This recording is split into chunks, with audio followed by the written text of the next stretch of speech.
Hello नमस्कार बच्चों, कैसे हैं। तो बायोलॉजी का चौथा चैप्टर आनुवंशिकता एवं जैव विकास देखते हैं। इसका जितना इंपॉर्टेंट ऑब्जेक्टिव है सीधा हम लोग उस पर वार करते हैं। देखिए इधर क्या है क्वेश्चन। आनुवंशिकी आनुवंशिकता जीव विज्ञान की वह शाखा जिसके अंतर्गत अध्ययन किया जाता है जीवाश्म काई की आनुवंशिकता तथा विभिन्नता का, जैव प्रौद्योगिकी के आनुवंशिकता और विभिन्नता का। आनुवंशिकी का जो पिता कहेगा, आनुवंशिकी का जो पिता है वो कौन है, तो ग्रेगर जॉन मेंडल है। कौन है? ग्रेगर जॉन कौन है? मेंडल है। और ग्रेगर जॉन मेंडल ने क्या लिखा है, लिखा नहीं सॉरी, किस पर अपना जो प्रयोग किया था, ये याद रखिएगा। प्रयोग जो किया था किस पर किया था, तो मटर के पौधे पर किया था। किस पौधे पर? मटर पौधे पर किया था इसने अपना प्रयोग। ठीक है। और विकासवाद का सिद्धांत एक आएगा। विकासवाद का सिद्धांत किसने दिया था? विकासवाद का सिद्धांत। ठीक है, ये कहेगा किसने दिया था, तो बोलिएगा सिद्धांत। विकासवाद का सिद्धांत जो दिया था चार्ल्स डार्विन ने दिया था। चार्ल्स डार्विन ने दिया था। और इसी ने एक पुस्तक लिखा था the origin of the species. ठीक है, स्पीसीज, ये पुस्तक के कहेगा लेखक कौन है? The origin of the species पुस्तक के लेखक कौन है? चार्ल्स डार्विन है। ठीक है। द माइक्रोग्राफिया जो लिखा है ये रॉबर्ट हुक ने लिखा है। ठीक, अगला देखेंगे क्या है। आनुवंशिकी का पिता कहा जाता है ग्रेगर जॉन मेंडल को, जे बी लमार्क को, चार्ल्स रॉबर्ट डार्विन को। इनमें से कोई नहीं, तो यहाँ पर हो जाएगा ग्रेगर जॉन मेंडल को। मेंडल ने अपना प्रयोग किस पौधे पर किया था? मटर के पौधे पर किया था। ठीक है, मेंडल ने कहेगा अपने प्रयोग जो है किस पौधे पर किया था, तो मटर के पौधे पर किया था। ठीक है, अगला देखेंगे द ओरिजिन ऑफ स्पीसीज नामक पुस्तक के लेखक कौन है, तो देखिए डार्विन, लमार्क, अपेरिन, वाइसन। तो यहाँ पर क्या हो जाएगा? डार्विन। इसी ने विकासवाद का सिद्धांत दिया था। ठीक है, और ये the origin of the species पुस्तक के लेखक भी कौन है? Charles Darwin. अगला जीन शब्द किसने दिया था? जीन शब्द जो दिया था मेंडल ने, डार्विन ने, जोहानसन ने, लेमार्क ने। जीन शब्द जो दिया था जोहानसन ने दिया था। क्या बोला था? डीएनए के क्रियात्मक खंड को जीन कहते हैं। ठीक है, जीन जो है ये डीएनए का जो है, डीएनए का पूरा नाम क्या है? डीएनए के क्रियात्मक खंड को क्या कहते हैं? क्रियात्मक खंड को क्या कहते हैं? जीन कहते हैं, जीन कहलाते हैं। और ये डीएनए किसको कहते हैं? डीऑक्सी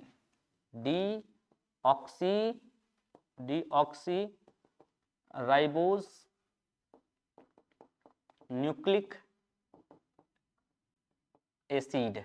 ठीक है, डीऑक्सी राइबोस न्यूक्लिक एसिड को ही हम लोग क्या कहते हैं? डीएनए कहते हैं। डीएनए के क्रियात्मक खंड को ही हम लोग जीन कहते हैं। जीन सबसे छोटी इकाई होती है डीएनए के। अब देखिए कौन सा एक अवशेषी अंग है? रीढ़ की हड्डी, अंगूठा, कान, अपेंडिक्स।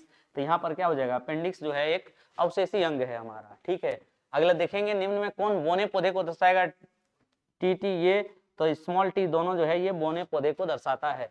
अगला देखेंगे क्या है। वंशागत नियमों का प्रतिपादन किसने किया था? Charles Darwin, Robert Hooke, JC Bose, Gregor John Mendel. Gregor John Mendel ने किया था। आनुवंशिकी का पिता इसे का ही कहा जाता है। आनुवंशिकी, आनुवंशिकी का पिता किसे कहा जाता है? Gregor John. आनुवंशिकी का जनक या पिता कहेगा किसको कहा जाता है? ग्रेगर जॉन मेंडल को ही कहा जाता है। अगला हम देखें, मेंडल ने अपने प्रयोग में लिए गए किस पौधे को चुना? आम, गुलाब, गेहूं, मटर।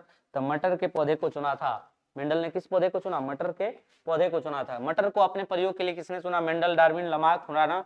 तो मेंडल ने अपने प्रयोग में मटर को चुना था। अगला देखेंगे क्या है। मनुष्य में कितने जोड़े गुणसूत्र होते हैं? 21 जोड़े, 22 जोड़ा, 23 जोड़ा, 25 जोड़ा, 23 जोड़ा। कहेगा कितना गुणसूत्र? 46। 22 जोड़े जो है वो क्या होते हैं? समान होते हैं। 22 जोड़े क्या होते हैं? समान होते हैं। और यही 22 जोड़ा जो है क्या कहलाता है? ऑटोसोम कहलाता है। याद रखिएगा, बहुत अच्छा है ये क्वेश्चन। ऑटोसोम कितने होते हैं? तो ऑटोसोम जो होते हैं 22 जोड़े यानी 44 गो होते हैं। ऑटोसोम कितने होते हैं? 44। अब बाकी जो एक जोड़ा होता है 46, जो 23वां जोड़ा होता है, 23वां जोड़ा जो होता है, 23वां जो होता है यही कहलाता है लिंग गुणसूत्र। लिंग गुणसूत्र कहलाता है। और ये लिंग गुणसूत्र नर में जो है ये XY होता है और मादा में जो है ये XX होता है। ठीक है, ये याद रखिएगा। 22 जोड़े क्या होते हैं? समान। 23वां जोड़ा अलग अलग होता है। 22 जोड़े जो होते हैं उसको हम लोग क्या कहते हैं? ऑटोसोम कहते हैं। ऑटोसोम की संख्या पूछेगा कितना बोलना है? 44 बोलना है। 23वां जोड़ा जो है उसको क्या कहलाता है? लिंग गुणसूत्र। नर में XY होता है, मादा में XX होता है। ठीक है, अगला देखेंगे क्या है। प्रत्येक जनन कोशिका में कितने गुणसूत्र? 21, 23, 20, 25। तो यहाँ पर 23 गुणसूत्र होते हैं जोड़ा में। ठीक है, और 23 दूना 46। अगला देखेंगे, एक कोशिका में गुणसूत्र की कितनी प्रकृतियां होती हैं? एक कोशिका में गुणसूत्र की 3, 4, 2 तो 2 प्रकृतियां होती है। अगला देखेंगे क्या होते हैं, जनन कोशिका युग्मक में यानी जनन कोशिका में गुणसूत्र की कितनी प्रकृतियां होती हैं? तो यहाँ पर 1, 2, 3, 4 तो 1 होता है। यानी आप देख कहेगा कि मानव का लिंग निर्धारण किस पर निर्भर करता है? पिता के वाई गुणसूत्र पर। पिता के वाई गुणसूत्र पर निर्भर करता है। ठीक है, मानव में बच्चे का लिंग निर्धारण किस पर निर्भर करता है? पिता के वाई गुणसूत्र पर निर्भर करता है। ठीक है, अगला देखेंगे क्या है, मानव के लिंग गुणसूत्र हैं एक्स वाई, एक्स एक्स क दोनों। मानव का पूछेगा दोनों बोलना है, और नर का पूछेगा तो ये बोलना है, और मादा का पूछेगा तो ये बोलना है। ठीक है, मादा का लिंग गुणसूत्र एक्स एक्स है और नर का एक्स वाई है, और दोनों का पूछेगा तो एक्स वाई एक्स एक्स दोनों। शुक्राणु का निर्माण वृषण, गर्भाशय, अंडाशय, इनमें सभी शुक्राणु का जो निर्माण होता है वो वृषण में होता है। ठीक है, अगला है, मानव लिंग गुणसूत्रों की संख्या कितनी होती है? 2, 3, 4, 1। तो लिंग गुणसूत्र का जो संख्या होता है वो 2 ही होता है। नर में क्या होता है? एक्स वाई, और मादा में क्या होता है? मादा में आपका एक्स एक्स हो जाता है। ठीक है, यानी 2 हो जाता है। निम्नलिखित में कौन स्त्रियों में पाए जाने वाला लिंग गुणसूत्र है? X X, X Y, Y Y, X हो। तो स्त्रियों में जो पाया जाता है एक्स एक्स, यानी नर में कहेगा कौन पाया जाता है? X Y. मादा में क्या पाया जाता है? X X. स्त्रियों में मादा में क्या पाया जाता है? X X. अगला देखें, मानव युग्मक में गुणसूत्रों की संख्या 22, 23, 46, 24। जोड़ा में पूछेगा तो 23 जोड़ा बोलना है, संख्या में पूछेगा 46 बोलना है। अगला है, विकासीय दृष्टिकोण से हमारी अधिक समानता किससे है? चीन के विद्यार्थी, चिंपुंजी, मकड़ी, जीवाणु, तो चिंपैंजी। अब इसका सबसे अधिक समानता कौन देश से है? तो दक्षिण अफ्रीका, दक्षिण अफ्रीका से। ठीक है, सबसे अधिक समानता किससे है? दक्षिण अफ्रीका। अगला देखेंगे, जीवों की उत्पत्ति से पहले पृथ्वी पर क्या नहीं था? CO2, O2, NO2, इनमें सभी। तो यहाँ पर का ऑक्सीजन नहीं था। ठीक है, अगला देखेंगे क्या है, अफ्रीकी मानव का सबसे निकट संबंधी चिंपैंजी, गोरिल्ला, बंदर, गिलहरी। तो चिंपैंजी से इसका संबंध था। अफ्रीकी मानव का सबसे निकटवर्ती संबंध किसे? तो मिलर और यूरो के द्वारा निम्नलिखित कौन सा अणुबम, एमिनो, शर्करा, RNA, इनमें सभी मिलर। तो यहाँ हो जाएगा सभी RNA, राइबोज, न्यूक्लिक एसिड। अगला देखेंगे, कीटों के पंख और चमगादड़ के पंख, कीटों के पंख और चमगादड़ के पंख क्या कहलाते हैं? समजात अंग। ठीक है, कौन अंग? समजात अंग।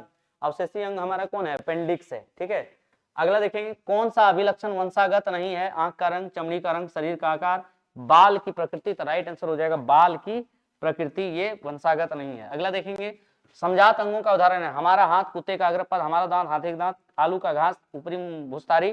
तो हमारा हाथ और कुत्ते का अग्रपाद। ठीक है, इसमें क्या है, समजात अंग किसको कहेंगे? रचना की दृष्टि से, यानी बनावट की दृष्टि से सेम हो, बनावट क्या हो? बनावट समान हो, लेकिन कार्य जो है भिन्न भिन्न हो, कार्य क्या हो? भिन्न हो। ठीक है, समझ जाइए, वो क्या है? समजात अंग है। ठीक है, रचना एक जैसा दिखे लेकिन कार्य भले अलग अलग रहे तो उसको समझ जाएंगे क्या है? समजात अंग। ठीक है, रचना एक जैसा दिखे, कार्य क्या हो? अलग अलग। ठीक है, अगला देखेंगे क्या है, संसार मानव की कितनी प्रजाति? संसार में मानव की प्रजातियां 1, 2, 3, 4। तो मानव की प्रजातियां जो है ओनली। अगला है, जीवों के जटिल अंगों की उत्पत्ति कैसे हुई? जीनोटाइप से, गुणसूत्रों से, क्रमिक विकास से, इनमें से कोई नहीं। तो यहाँ पर राइट आंसर हो जाएगा हमारा क्रमिक विकास से। ठीक है, धीरे धीरे उत्पत्ति हुआ, धीरे धीरे विभिन्नता बढ़ा। एक ही माता पिता के 2 संतानें अलग अलग दिखते हैं, यही क्या कहलाता है? विभिन्नता कहलाता है। अगला, कौन सा अति प्राचीन प्राणी वर्तमान के विषम पर्यावरण वाले स्थानों में आज भी जीवित है? डायनासोर, विषाणु, जीवाणु। तो ये राइट आंसर हो जाएगा इसका जीवाणु। अगला है, जीवन की उत्पत्ति कैसे हुई? अजैव पदार्थों से, प्रोटोप्लाज्म से, इनमें से क दोनों हो जाएगा। ठीक है, अगला है, मेंडल का प्रथम नियम क्या है? पृथक्करण नियम, मेंडल का स्वतंत्र विन्यास नियम, जैव विकास का नियम। तो यहाँ पर हो जाएगा जैव विकास का नियम दिया था। अगला है, प्राकृतिक वर्ण द्वारा जैव विकास का सिद्धांत किसने दिया? मेंडल, लेमार्क, डार्विन, इनमें से कोई नहीं।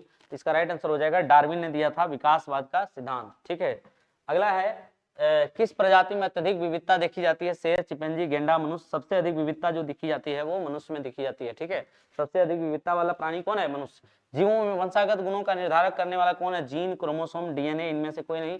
जीन, जी, यहाँ पर राइट आंसर हो जाएगा जीन। वंशागत गुणों का निर्धारक कौन है? जीन है। कौन है?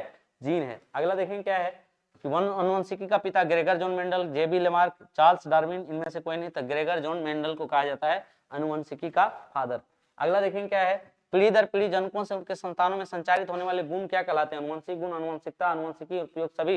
यहाँ पर राइट आंसर हो जाएगा अनुवंशिक गुण। ठीक है, एक पीढ़ी से दूसरे पीढ़ी में संचारित होने वाला ये अनुवंशिकता। ये भी चैप्टर क्या हो जाता है? समाप्त। फिर मिलते हैं अगले चैप्टर में हम लोग नए ऑब्जेक्टिव के साथ।